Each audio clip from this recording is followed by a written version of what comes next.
Épître aux Hébreux, chapitre 12.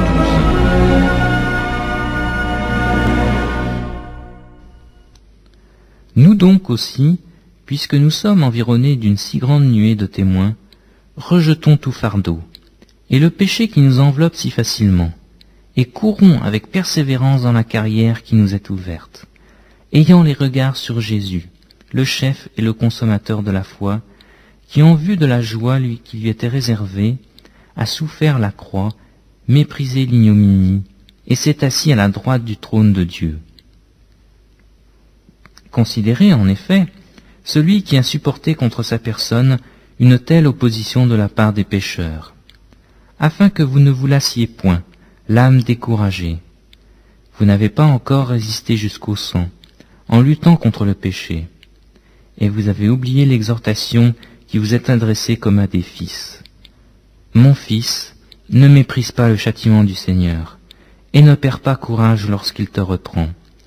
Car le Seigneur châtie celui qu'il aime, et il frappe de la verge tous ceux qu'il reconnaît pour ses fils.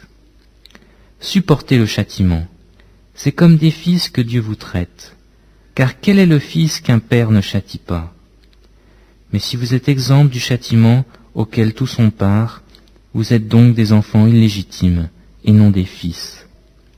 D'ailleurs, puisque nos pères selon la chair nous ont châtiés, et que nous les avons respectés, ne devons-nous pas, à bien plus forte raison, nous soumettre au Père des esprits pour avoir la vie?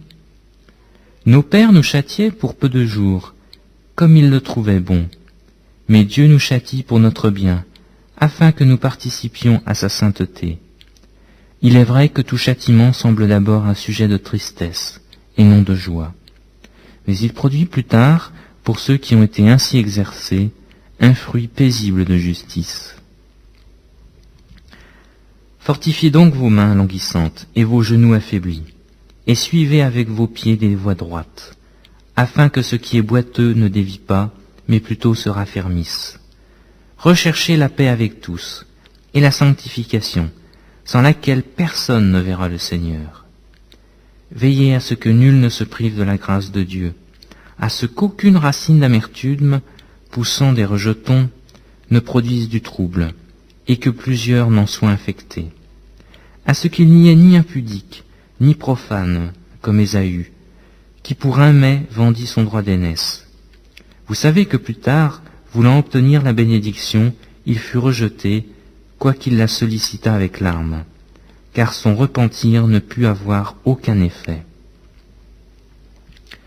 Vous ne vous êtes pas approché d'une montagne qu'on pouvait toucher et qui était embrasée par le feu, ni de la nuée, ni des ténèbres, ni de la tempête, ni du retentissement de la trompette, ni des bruits des paroles, tels que ceux qui l'entendirent demandèrent qu'il ne leur en fût adressé aucune de plus, car ils ne supportaient pas cette déclaration. Si même une bête touche la montagne, elle sera lapidée. Et ce spectacle était si terrible que Moïse dit « Je suis épouvanté et tout tremblant.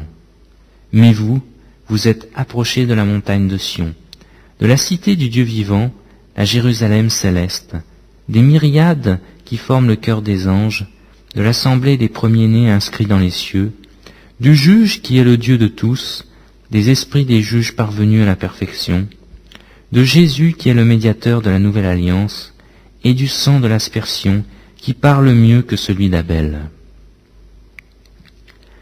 Gardez-vous de refuser d'entendre celui qui parle, car si ceux-là n'ont pas échappé, qui refusèrent d'entendre celui qui publiait des oracles sur la terre, combien moins échapperons-nous si nous nous détournons de celui qui parle du haut des cieux, lui dont la voix alors ébranla la terre, et qui maintenant a fait cette promesse, une fois encore, j'ébranlerai non seulement la terre, mais aussi le ciel. Ces mots, une fois encore, indiquent le changement des choses ébranlées, comme étant créées, afin que les choses inébranlables subsistent. C'est pourquoi, recevant un royaume inébranlable, montrons notre reconnaissance en rendant à Dieu un culte qui lui soit agréable, avec piété et avec crainte, car notre Dieu est aussi un feu dévorant.